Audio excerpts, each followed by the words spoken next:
All right. Hello, everyone. Today, I am super excited. I've got one of the legends of direct response marketing, Brian Kurtz here, who literally helped build one of the biggest direct response publishing companies in the world, Boardroom. Brian, welcome to the show.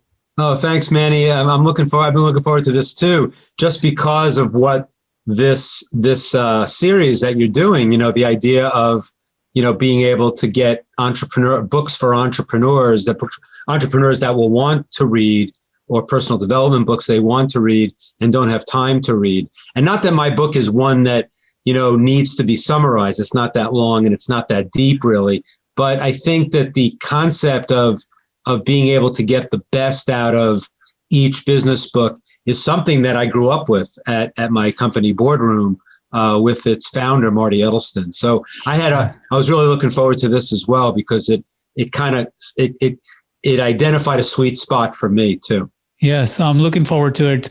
And as we were talking about it, we're talking about and you talk about it in the book as well, like what Boardroom stood for in many ways is what 2000 Books stands for. I've personally read over 1,500 business and self-help books.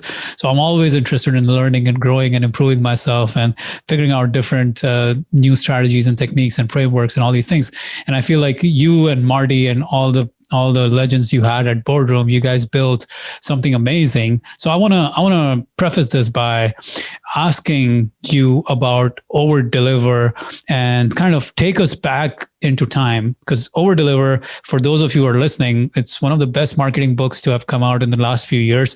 I love that book. So much great direct response wisdom. Anyone who's building a business today, like, you have to understand direct response marketing at the level that Brian talks about in the book. And it's just phenomenal. Cannot recommend it enough. So with that said, Brian, let's tell us your journey. Start where you want to start with Boardroom, and tell us what led you to writing Overdeliver. It's probably a long journey, but let's go along with it. Yeah, it's 40 years, so I got to do that in about 3 minutes, I guess, or 4 minutes. But I mean, basically, I came out of college. I fell into a first job that wasn't in direct marketing, and there was a headhunter in New York that knew about this little company, Boardroom, this sleepy little newsletter company. This is 1981. And he said, I got to get you in there, Brian. The headhunter really liked me. He had met me when I was in college. And he said, I got to get you in here. Marty Edelston is an amazing entrepreneur. He loves people like you who are, hungry for information and hungry. And I didn't even know what the business was. And he was telling me about it. So I got an interview there finally, because this guy was supplying a lot of people to Boardroom.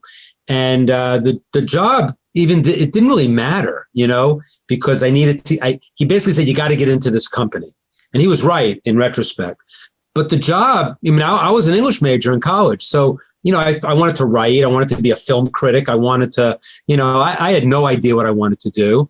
And the job happened to be in list management. And mailing lists in the direct mail industry in the 1980s, list management was a big business. Now, normally a company like Boardroom would not manage their list in-house. There were actually big list managers that would represent the lists in the marketplace. So it just so happened that because Boardroom was a newsletter publisher, they didn't have any advertising. It wasn't a magazine, it was a newsletter, that the only way to reach the Boardroom audience, which were affluent executives and all of that, was through their mailing lists. So I didn't even know I was walking into this incredible opportunity. And here I thought I was going to be a clerk, renting Boardroom's lists. And how big was Boardroom at the time? Like, how many employees, revenue? It was only about maybe 30 employees, maybe 25 employees, probably about it wasn't a $10 million business at the time. But it was exciting to be there because everybody did everything and all of that. And the only way to reach the audience was through this list department. So I didn't even realize that what a mailing list was, how people rented them. And then when I realized, over time, even in a couple of years, I realized that everybody wanted the Boardroom lists. These were people who were subscribed to newsletters and bought business books and consumer books, or at least health books and things like that. And they all were bought through direct mail. And I learned that the idea of a response list versus somebody who responds to something or buys something is much more valuable than someone who's in the phone book and you put data on them. That's a compiled list. So here I'm sitting on this incredible response list, and everybody used it, like from Money Magazine to Consumer Reports to fundraisers, the National Republic. Was Boardroom's own list. Own list, renting it to the outside. Or rented to the outside world. But Marty, he started in 1971? Yes. So over the period of 10 years before you joined, he had built that list out to how big was it? Well, it wasn't that big when I got there, but it was big enough to sell because, it was, as I said, they're very responsive people. So I guess we had about maybe 300,000 names, direct mail names. And again, this is so different. Buyers or all buyers and all subscribers. Buyers. Paid buyers and subscribers. This is not like an email list. When the people who are listening to this who are all digital, they won't get this probably, that, and also they won't get the fact that we actually ship the names out to the mailer and they mailed them, where I wasn't endorsing it.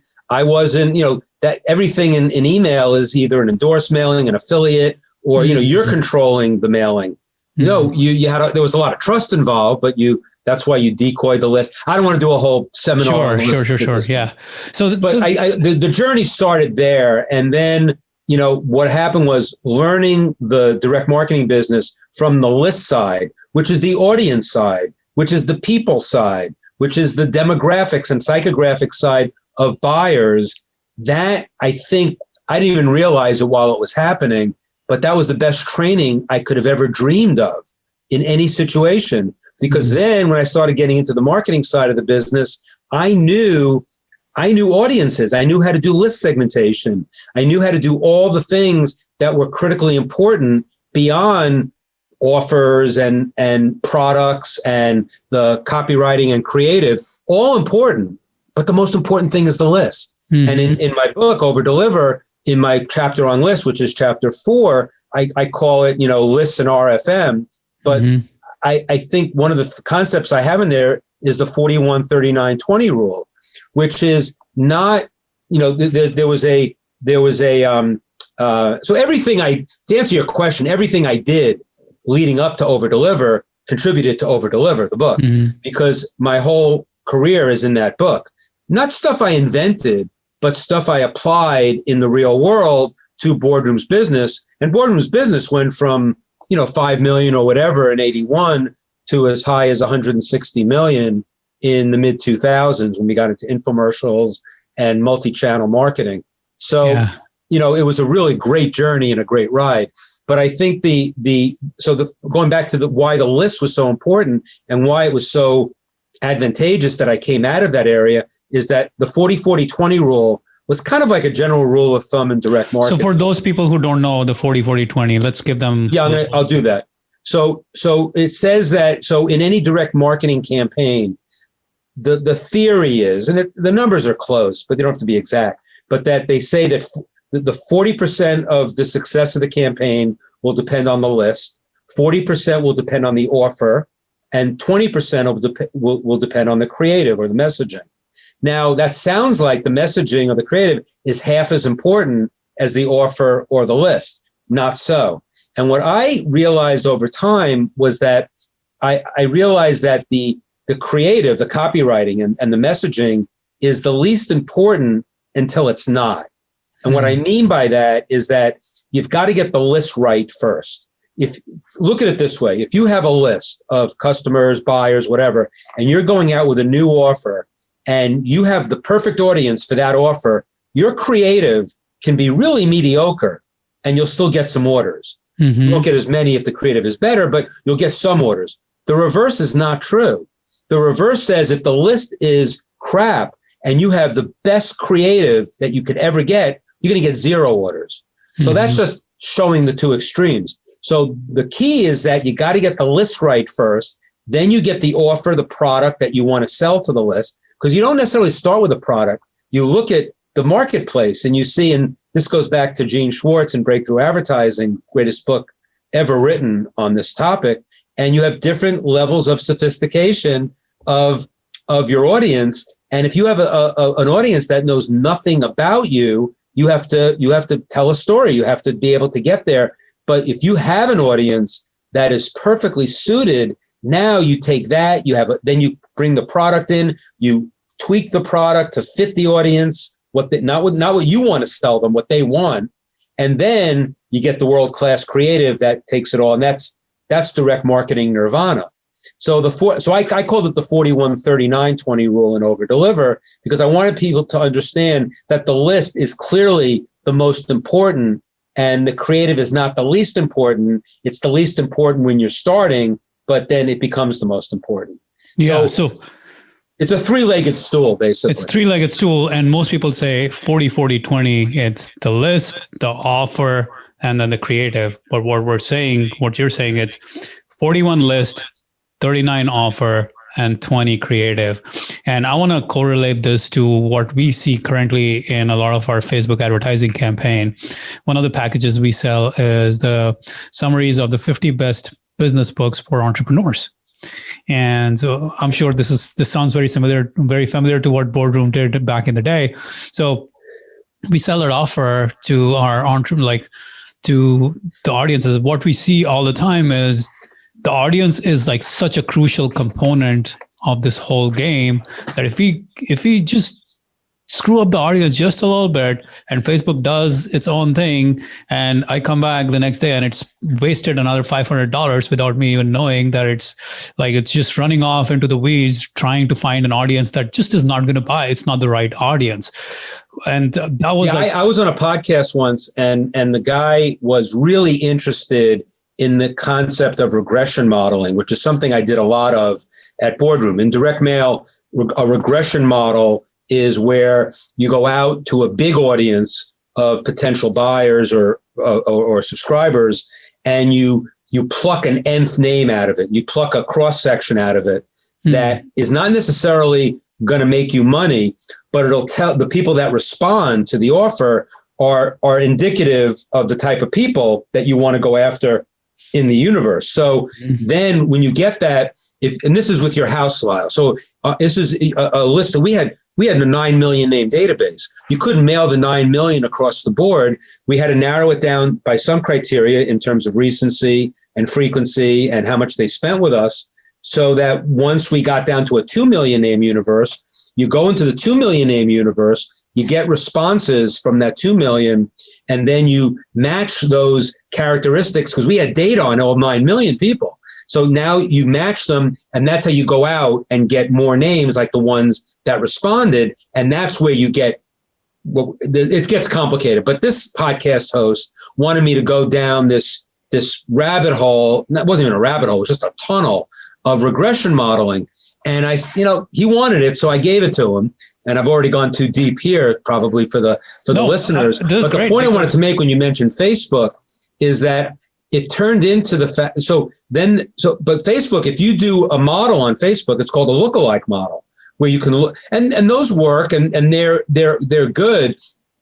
But that gives you at least an indication of someone who might respond to your offer on Facebook. And so this podcast guy puts the interview with me up on Facebook, and then I saw a lot of comments. And one of the comments was from some guy, a guy who's been in digital marketing probably for 10 years. And he says, "Wow, great interview with Brian Kurtz. Mind blown. I thought Facebook invented modeling, regression, lookalike models." He wasn't even listening to the interview, because I was talking about regression modeling, which is not a lookalike model. It's a model based on response. A lookalike model is a poor man's regression model. But the whole point is Facebook didn't invent this. And Facebook is Facebook, everybody's on Facebook, so it's a great big universe. But just like the phone book was a great big universe in my day, and you can't mail the phone book. So the point is that the list segmentation, and which you already identified, was the most important thing to create an offer that's going to work on Facebook. You've got to be so dialed in on that list segmentation. And what happens is all the roads lead in the same direction. Because if you get that segmentation down and you have a copywriter, a world-class copywriter, and we work with all the best. which was one of the privileges of my life. I've worked with every great, I'm not bragging, but I've worked with every great copywriter of the last 50 years. Thank God. I mean, that they work with me was great. I mean, I was privileged to be with them. But when I could give them a list of segmented names for the product that they were writing for, I'm not saying their job was easy, but their job was easy to get some response. And because they were world-class copywriters, they got more response than I ever could have dreamed of.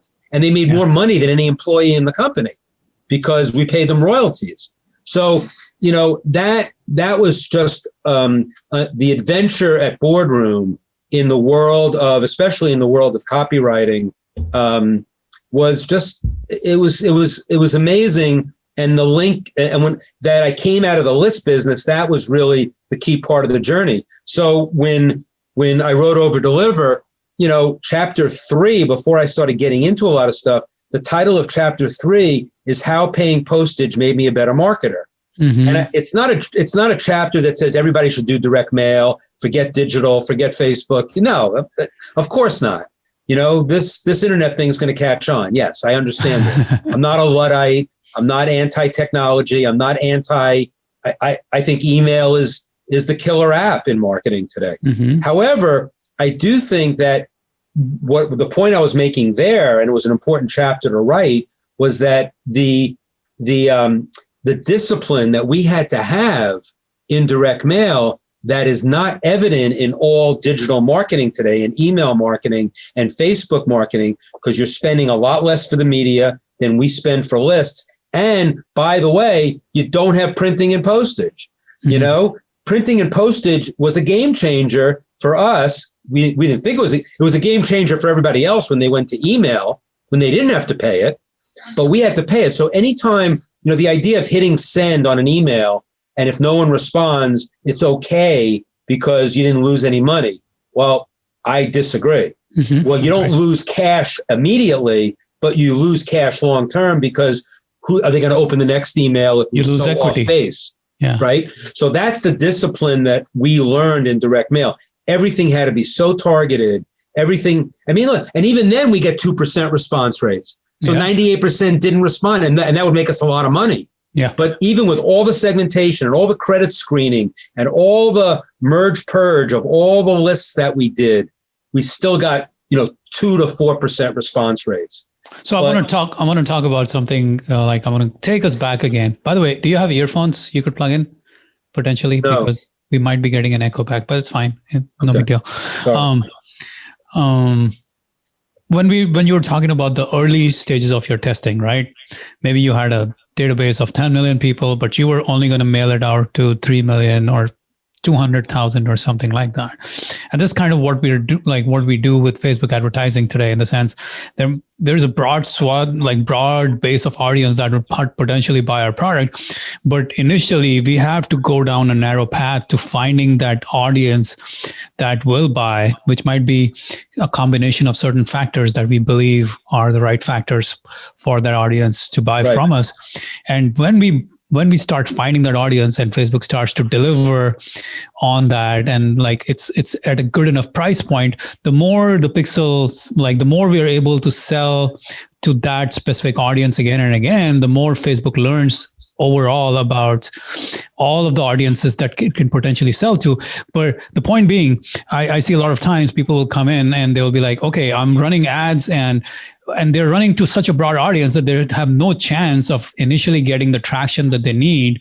The requirement for the algorithm is initially you need to narrow down to the best possible list that you can think of. As you said, the 41, 39, 20, the list is the key here. In this case, it's Facebook's list, but we have to narrow down to that precise list that we think will respond to this offer and copy. And only when we get that right, only when we are getting that really, really dialed down, can we start increasing their audience or start increasing budgets or start going wider. And that's the calculation you guys did back in the day with your regression analysis and regression techniques that you guys were doing. Yeah, you always have to go narrow before you go wide. I mean, it's silly to start wide because, you know, you don't know what criteria are working. So, you know, that's a basic tenet of list selection and direct mail. It's also when you pyramid, in direct mail, when you go from 5,000 names and it works, you don't go out to 500,000 names. You go to 25,000 and then to 100,000. It was expensive. It was, you had postage and printing, but that discipline should be applied to all media today. Yeah. And the beauty of like when you go out to a large a Facebook audience and you think, oh, I don't want that narrow a swath of the audience. I want to get everybody. Mm-hmm. And that is just that could be your death knell, because you've got to, the idea. I'll give you a good example. So when we were launching a book or a newsletter, we did a lot of research to our house file, the 10 million names or some swath of a small universe, to figure out what the next product will be to sell. They were called concept tests or questionnaire tests. But we had a book that we knew we were going to sell. And we would go out to a list broker to get list recommendations. And we required them, they had to send us a notebook of these are all response lists. So these are expensive lists of, other magazines, other newsletters, other book buyers, all of that. And they would have to give us a book of all the lists they were recommending. And they had to do it primary, secondary, and tertiary, or A, Bs, and Cs. And the key was that, we're never going to go we're not even going to look at the Bs and Cs. We're just going to take the top of the A's. So you say, oh, you're stacking the test because you're only going to go to the best names. Yeah, we're stacking the test to go to the best names. Because then if those don't work and the list broker knows what they're doing and we know what we're doing in terms of those being the best names, you probably can walk away from the product almost, because the universe isn't there.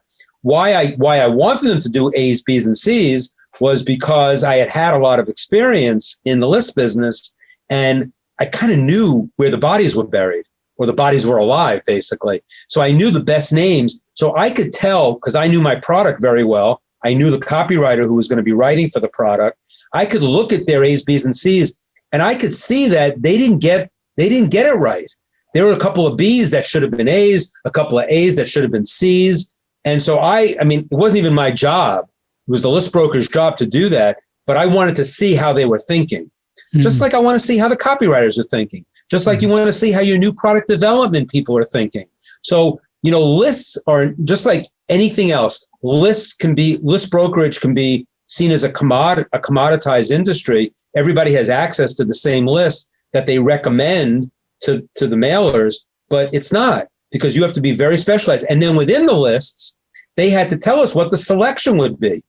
Would it be a hotline or an active subscriber, hotline being last 3-month buyers? Or would it be, buyers and prospects? Or would it be just the paid buyers as opposed to, X buyer? I mean, there were so many different selections, and you had to know what you were doing. And because we were a mailer, a marketer who knew what they were doing, we could question the list brokers and get into good dialogue to get the best list, because it was always about getting the best list to mail, because every name was costly if it didn't work. And you said one of the ways to identify the best list, or one of the ways to really go down this journey, is what you call RFM.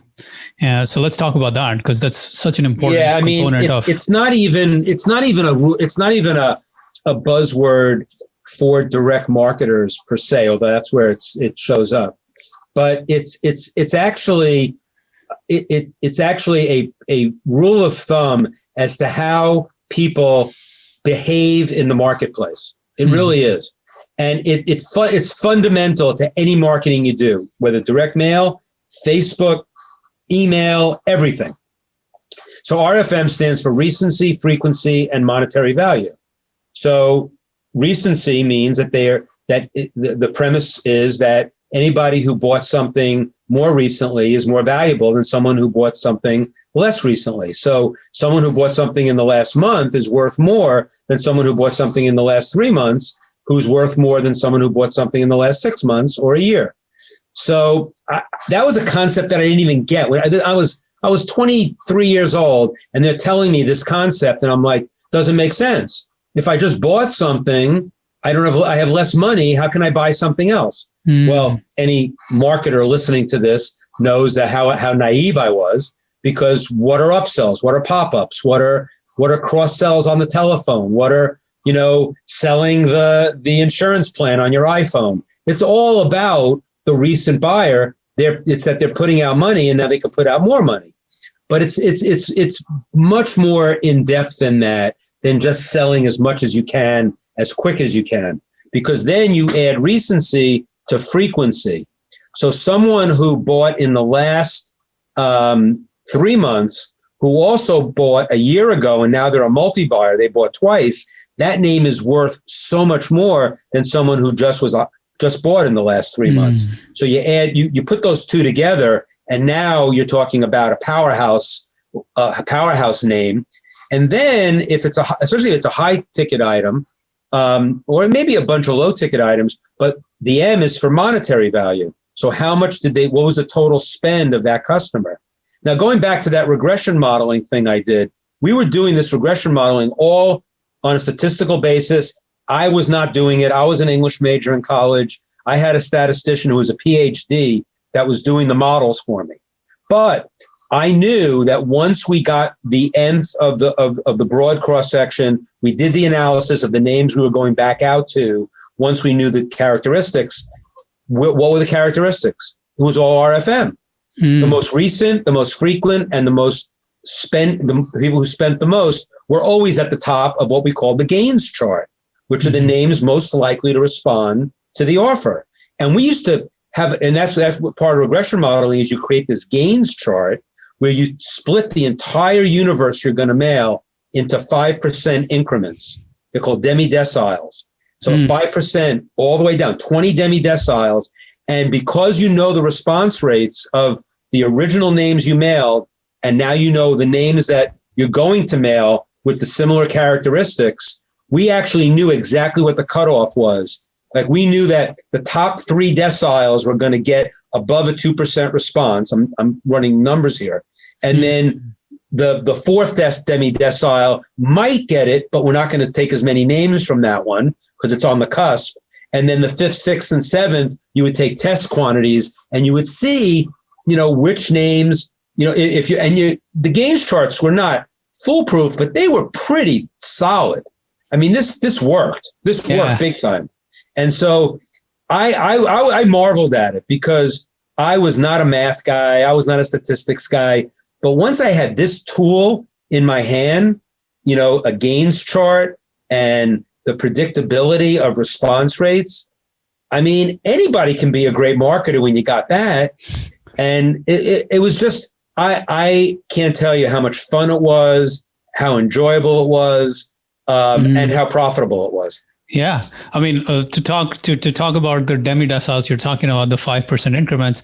Today, Facebook gives you this opportunity to have your lookalike audiences to whatever audience you want at 0 to 1%, 1 to 2%, 2 to 3%, 3 to 4%. Of course, like, there's the same similar ideologies, similar principles at play here. Unfortunately, the data is not as solid in Facebook because it's a lookalike model, but the concept is exactly right. But I would also encourage anybody doing that on Facebook, don't get greedy right away. You look at the universe and you go, wow, I can get to, 1,000,005 names if I go down, 10%, even though I should maybe only do 1 or 2%. Start slow, be patient. You don't have to be patient forever. I mean, that's another thing, direct people who are in direct mail know how to be patient. You had to be. Because if you're doing a bill me offer where you're not getting paid right away on your offer, you might wait 12 weeks when you do a mailing until you know your results. I mean, that's way too painful for any digital marketer to even comprehend. Yes. Talk to me about the patience part, because I've been there and I have screwed it up royally. Like, let's say we're running some Facebook ad campaign. It's doing very well. I'll be like, all right, let's go hard. Let's bump up the budget. Let's get more audiences. And before you know it, a week later, we're losing money. And I'm like, what happened here? You got it. But it's the same principle. Going back to direct mail, what we did, you have to titrate it. You have to, 5,000 to 25,000 to 100,000 to 200,000. That's how we would mail a list. And so the same principle is in place in any media. And so just adjust it to what you need to do. And I don't know if Facebook gives you like projected response rates in different percentages, but I don't think they give you that precise on that. No, not right now, but maybe they will over time. Right. But I think that you always, and the thing is, when I say be patient, I'm not saying wait forever. I'm not saying, don't be an aggressive marketer. That's not the same thing. Being patient is just being smart. So tell me how you guys were doing that back in the day and how we can maybe correlate it to what we're doing today. Let's say you were doing the demi-deciles, as you say. So you wait for the data from 0 to 5% and you say, okay, well, this is where we are at. Now we should mail out to the 5 to 10% to get and hopefully get this kind of numbers. And only when we get that should we mail out to 10 to 15%, so on and so forth. I'll give you an example that's just in my little business, but it'll tell you that I apply this everywhere. So I sell breakthrough advertising, which is Gene Schwartz's classic book. I have the rights to it with Gene's wife. Amazing book. One of the best books ever written on copy, on creative, and also on human behavior in the marketplace, not just RFM, but everything. And so I wanted to do a campaign. I wanted to do an email campaign to mail out to people who bought breakthrough advertising from me. And I'm going to sell them a boot camp on a breakthrough, not a course, but like a 10-week boot camp on applying the principles of breakthrough advertising to your product, to your service, whatever your business is. So I know they have the book already, so it's a perfect audience, right? They might not have read it yet. It's a very dense read. So I'm going to help them go through it with this boot camp. Sure. And so how do I mail? So I have 7 years of buyers of breakthrough advertising, and I just came up with this idea. How am I going to email those breakthrough advertising names? Well, first of all, my first universe are going to be the buyers who bought in the last 3 months. And those people are going to get a different kind of email, because you can then, with email is great because you can position your message to the list. So I'm even going to say in the email to those people, I know you may not even open the book yet, but here's your opportunity, and the boot camp. So it'll tie into the boot camp, but it'll tie into their experience with the book so far, since they only have it for 3 months or less. Then I'm going to go back to the 3 months beyond. So I'll probably do two at the same time. I'll do the last 3 months, and I'll do the 4 to 6 months, and then I'll compare the results. So it's not going to cost me that much. Email is not that expensive. I'm not going to lose my shirt on it. And then with the 4 to 6 month, I'll do a little bit different messaging. Whereas, I know you bought breakthrough advertising, 6 months ago. I hope that you got through the book. So again, a little different messaging, but then I'm going to do the same sales message. And what I'll do is I'll compare those two universes of the 0 to 3 month and 4 to 6 month, and I'll see how they each did. And then if it goes the way I think it's going to go, the 0 to 3 month will be much more responsive than the 4 to 6 month. Then I'll know by how much. And then, of course, I'm going to go to the 6 to 12 month buyers. Got a big chunk of those, and I don't want to waste those names, but I'm going to, and if I think that the fall off from 0 to 3 to 4 to 6 was way more, I might not even do 6 to 12 then. I'll do 6 to 9. So I'm going to, because I don't want to go out with an offer that's totally not applicable. But again, in email, there's so much less risk. It is. Now in Facebook, you can't do that because you are paying for the media. What I'm paying for here is, peanuts. Email blasts. So you're just paying for list equity, and that's the important thing. Exactly. And you know what? I'm not taking big chances because they all bought the book. I'm talking to them as my buyer. They're all on my list then, because I blog every week. They're on my list. So I can say to them, as a family member and a buyer of breakthrough advertising. So I've got the whole thing set up creatively. So my list equity is not going to get blown out of the water either. I'm not beating them over the head. You got to be in this boot camp. You got to be in this boot camp. That's not the sales approach. And so with the sales approach being congruent with the list and I love that, the list equity. I love that. Thank you. Yeah, no, you talked about it. And I actually told one of the members in my mastermind, because he was sending offers different kinds of offers to his list every few weeks. And so I was like, dude, you need to read Overdeliver because there is an important message. And there was a lot of stuff that we ended up talking about. But one of the most important things, he was like, yeah, man, I think he's right about not sending so many different kinds of offers because we're burning the list out, or abusing the list equity. And that's, I got to tell you though, I never like to tell people what to do and that this way is better than that way. There are people in the digital marketing space that I think can get away with selling, every week something else because that list has been trained for that and everybody knows who they are.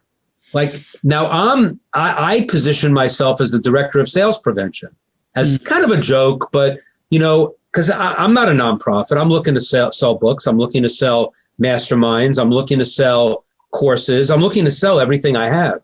But I'm patient.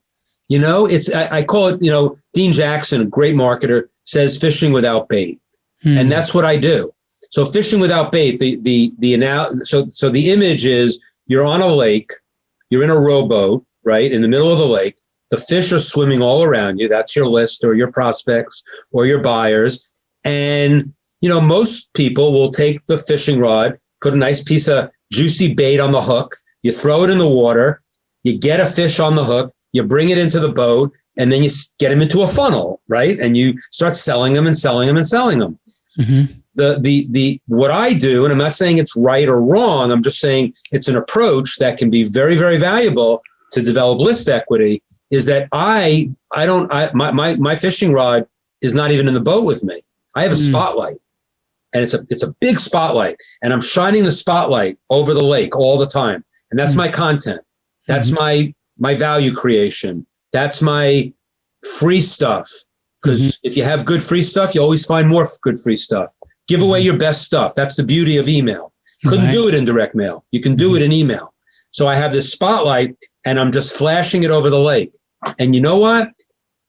The key, what happens is eventually some people will never respond, never jump in the boat. But the ones that just jump in the boat on their own, they'll be customers for life. In not every one of them, but they're going to be more valuable customers because there'll be subtle hooks. So there's a spotlight, but there's a little infrared on the spotlight that gives them an indication that there's an offer here somewhere, and that I'm teaching them something, and that teaching is in this book. And if you jump in my boat, you can hear about the book. Yeah. You don't have to buy it. I'll give you a link to buy it. There are different ways to sell, and I consider myself I always make the joke that I'm the director of sales prevention, but I'm not, because I've sold a lot of stuff. And it's not just what I did at Boardroom, which was a lot more direct mail, a lot more direct selling. You had to fish with bait. You had to have, not funnel necessarily. I didn't have the word funnel at my disposal, but we were, cross-selling and upselling all of our products. And, so how was that? Like, I wanted to get into a little bit more of the nuts and bolts of Boardroom, because what you guys were doing there was phenomenal in terms of getting people to buy your front-end product, become subscribers for long periods of time while you're selling other things. And there's this, I think, when was it Eugene Schwartz who was interviewing Marty to talk about what is it that we're selling? And he finally kind of got it down to 300 books. Oh, yeah. That was Boardroom Reports, right? Boardroom Reports. So a lot of different products you guys were selling. And how do you structure those different things? Because sometimes we struggle with that as well, because so many different kinds of book summaries and angles and packages and things like that. I'm like, I don't want to burn out the list. How do you guys do this? I'll take what we did at Boardroom and apply it to today. How's that? So it's basically the real deep, dark secret. You give it away. And the reason, and when you say I give it away, it's like I gave it away and I had to pay to give it away. Today in the online world, you can give it away and not have to pay. And what I mean by that, in direct mail with a subscription to Bottom Line Personal, which was our big newsletter, got it to 1 million subscribers. And we weren't going to send out a direct mail package, which was expensive, and try to get money for the subscription up front. It was a bill me offer, a real bill me offer, whereas you get 6 free issues. You don't have to pay for it right away. And you get into a billing series, and basically it's a big try it before you buy it. And 6 free issues was a lot of content. So the idea 6 was months that, or 6 free issues up it was actually twice a month. So it was 3 months, 6 issues for free. For free. Absolutely. But we start billing them while they're getting the issues. So you get a sense of, where they're at, in terms of, is the newsletter, when do you start billing them? After week 1, after week 2, after week 4? When is it? There were billing is a very strategic science. You don't it's not just every product was different, but the timing is such that the idea was that you get 6 free issues. I think actually the first bill arriving before the first issue ended up being the control, and we tested it. And you'd say, well, that doesn't make sense. You gave them 6 free issues and they get the bill before they get their first of the 6 free issues. That's what worked. Now, because we got enough pay up on that first bill, because they probably knew the people who knew they wanted it were going to buy it anyway. But then you would stagger the bills throughout the 6 free issues. But it was different for every product because you tested. Just like you test in direct mail, like you test in email, like you test in billing series. But the key here was that we basically wanted people to try it before they bought it, because the key to the business was the renewal. So once the people think about it, you get 6 free issues, then you pay for it for a year, and then the renewal comes in, you're going to be much more willing, or you're going to be much more targeted, I'll say, to renew, because you already were sold on it big time when you paid for it the first time.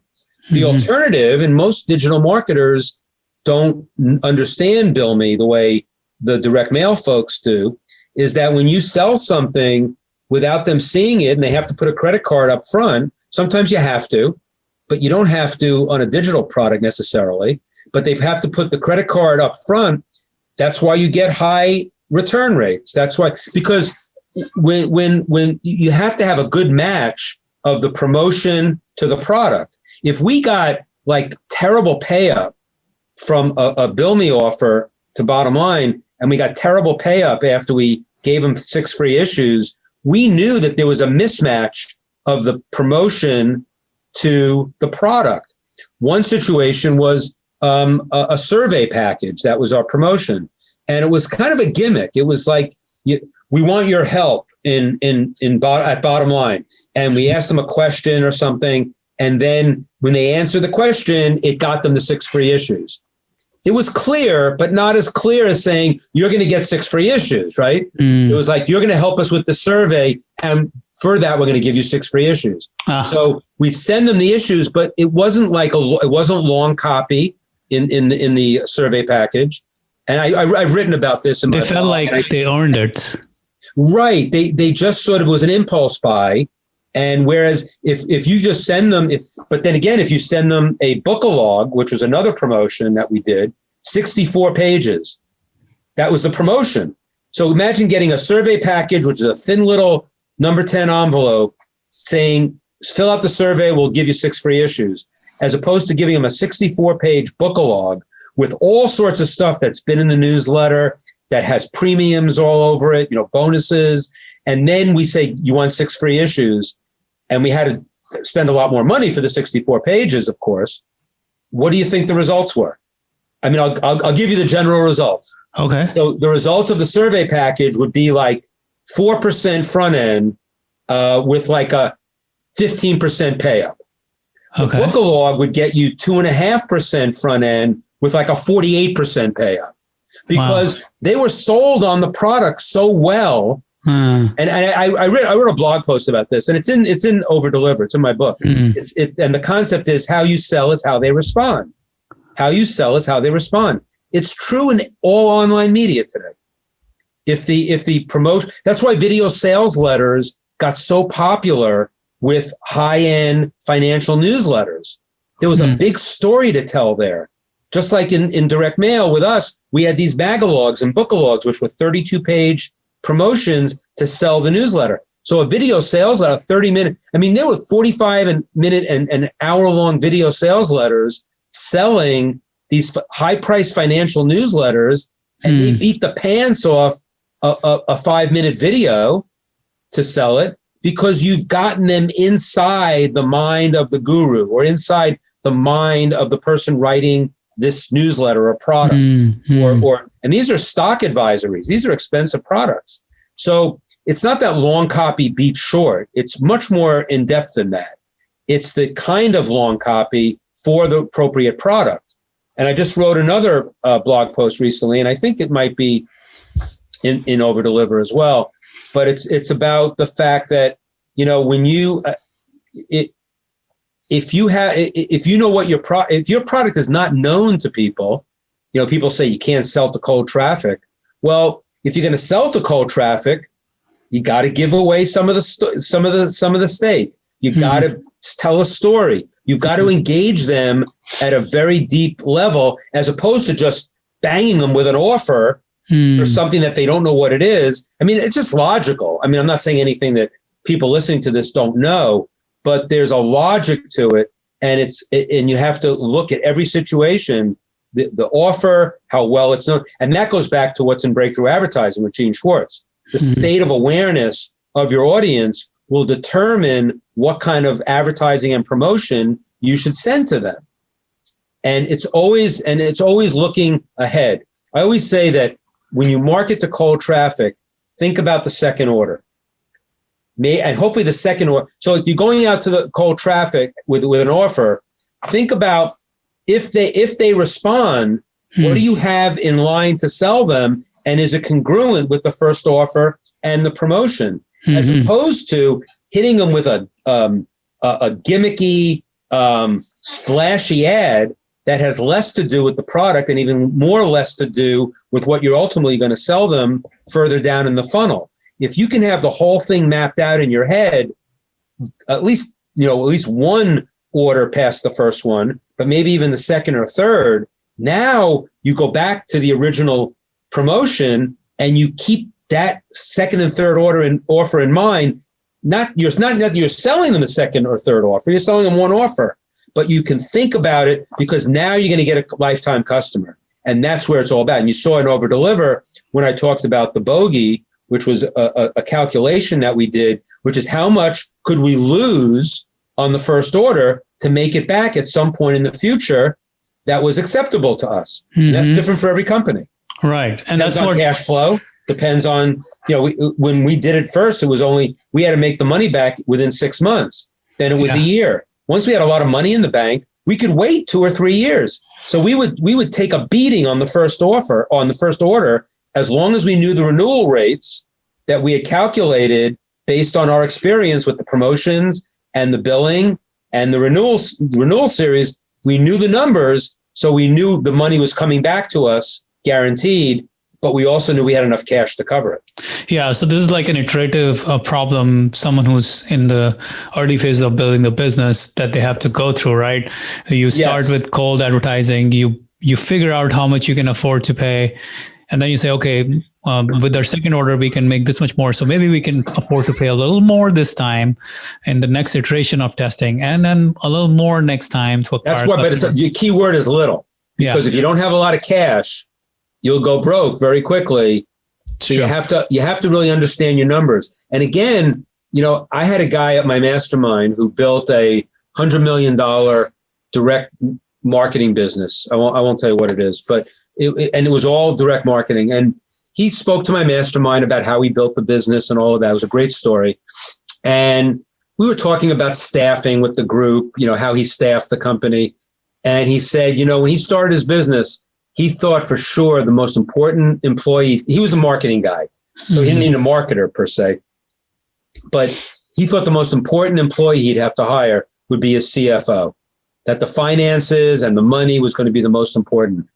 And after he was in the business for like 6 months, he said, I need somebody to count the money. That's important. But the most important employee I need, since I'm the marketer, is the analytics guy. Analytics, the woman who does analytics. I need somebody who understands the numbers way better than I do, so I can do what I do best, marketing, without losing my shirt. And if you're working hand in hand, if you're a marketer working hand in hand with an analytics person, or maybe you could be the entrepreneur who's the analytics person, then you better get a kick-ass marketing person, because if you're just going to look at the numbers without a wider view as a marketer, you need both of those things. And that was a really telling moment for me, even because I realized I did it by accident. At Boardroom, I had, great finance people who understood marketing, which helped me a bit. But until I got the analytics guy, until I understood how to do regression modeling economically, until I understood how to analyze my results, both in terms of 1-year buyers and 2-year buyers and lifetime value, until I had all those tools in my toolkit, I was a good marketer. I wasn't a great marketer. Yeah. So that was a big, big lesson. And so the analytics piece is just so critical. And, you don't have to do it yourself. You just have to be dangerous once you have the numbers. And I was dangerous with the numbers, not dangerous in terms of spending too much. As long as I knew what my parameters were, I knew that I could nail anything. Yeah. Yeah. And I think that's like one of the challenges with paid media the way it is today, with the amount of information you can have at your fingertips on something like Facebook dashboard. Google AdWords, man, you can get so much data. It's unbelievable. So much beautiful data, but not everyone is going to agree that it's beautiful data, because for a lot of people, they just get overrun with numbers. And people who are going to be able to kind of clean it up are the ones who can understand and play with numbers, rather than just be like, okay, this is my offer and I hope it works. Right. Hoping and praying is not a marketing strategy. It's not a marketing strategy. And I know we're coming at the end of the time, but I had so much to talk about. But I felt like I went off on some tangents. And oh no, not at all. This was okay. I was so looking forward to learning all these little nuances that I knew. Like from reading the book, I get a certain flavor, but talking to you, get another flavor. So I got to learn quite a lot about direct response and cold media, like cold campaigns and stuff like that right now from our conversation. So, but again, going back to that, you said it earlier when you said, go narrow to wide.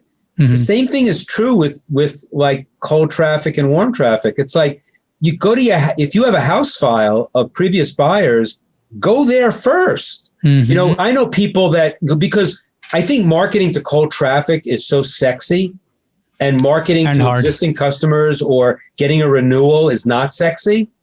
Well, I'll take profitability over sexy any day of the week.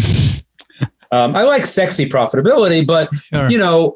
I just think that it's so dangerous to fall in love with. You have to get new business, right? You have to get new customers. That's true. But to fall in love with that at the expense of nurturing the back end of your business, the renewals, the care and feeding of your best customers, it's a crime to, that's the reversal. And so, in fact, I have a guy coming on to my mastermind this Thursday, my virtual mastermind, and he is an expert in converting cold traffic. And he's going to give some amazing advice. And I'm going to get into a discussion with him, with the group, about how do you ensure that you do great, that if you do fantastic, as well as you're going to make us do, how do you ensure what happens after that customer comes into your world? Because that's where you're going to make the big bucks. Yeah.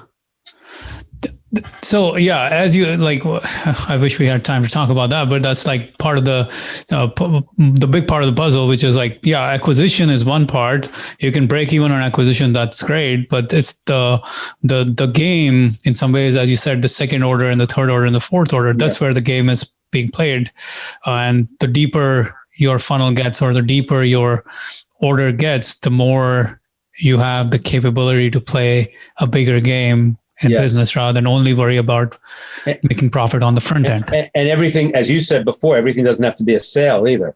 Mm-hmm. You can lead to a sale, and then you can do some other stuff and lead to another sale, because there's a lot of content that could be had. And that's where the free content comes.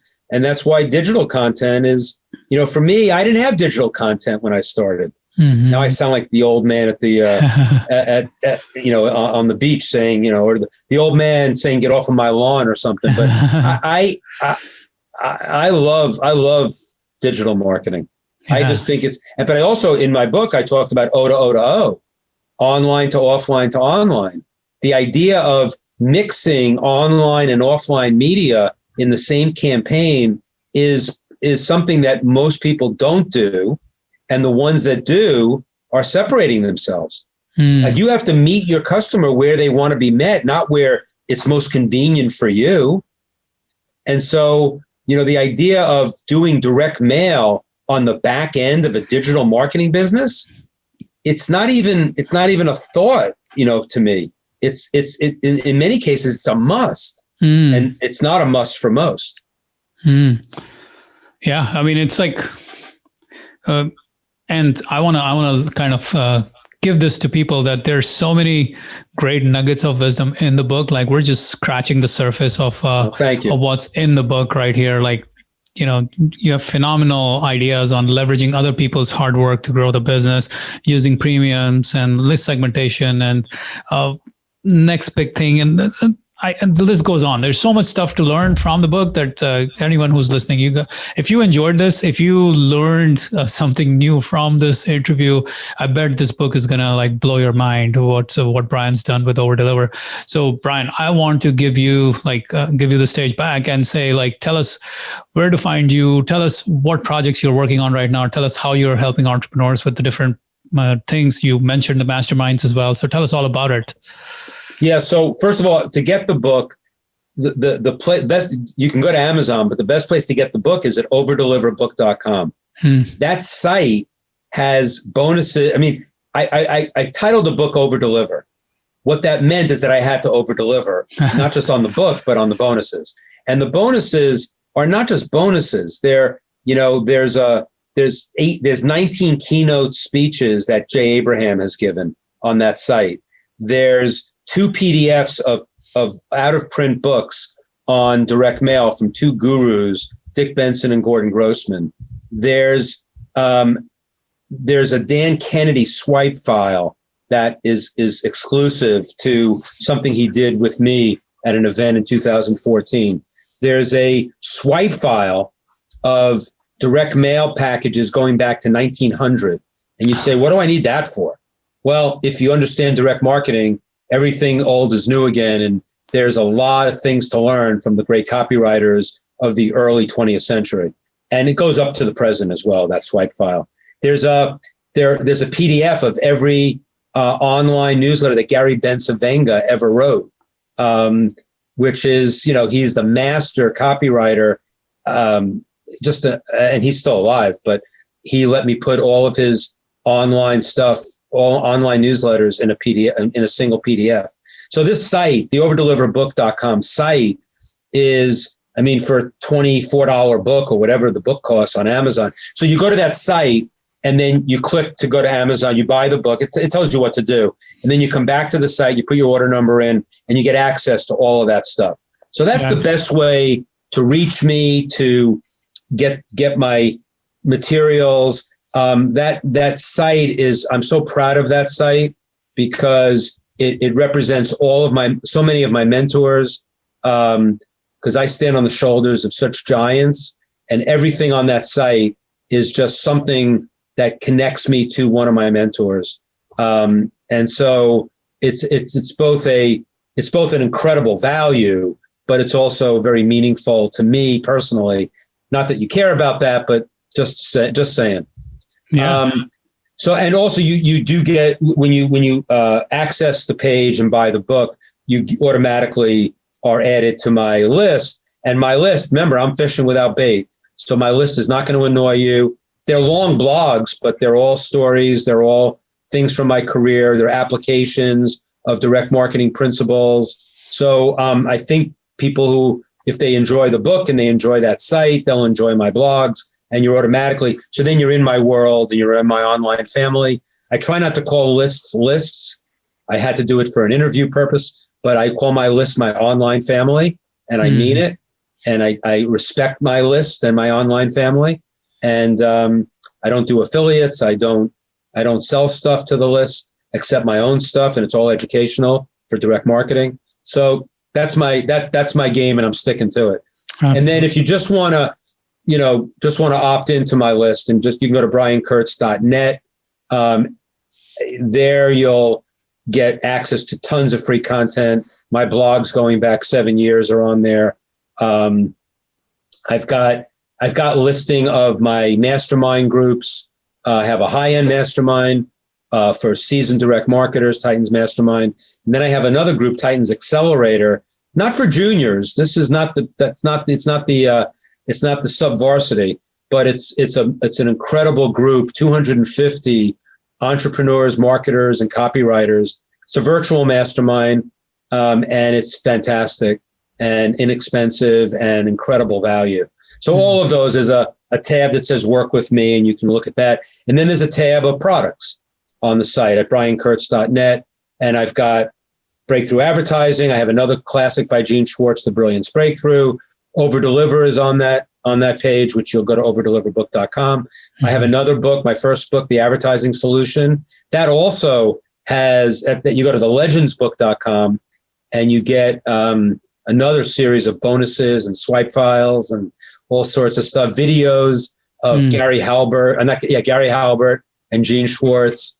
So that's on the products and work with me. Lots of free content, and I'm my business. Saying it all sounds complicated, maybe, but it's such a simple business. I mean, I've got mastermind groups. I sell educational materials for direct marketers, and I'm just teaching and hoping that people will take the principles I'm teaching. I didn't invent them, but I can teach them, and they can take them and run with them and go forth and multiply, basically.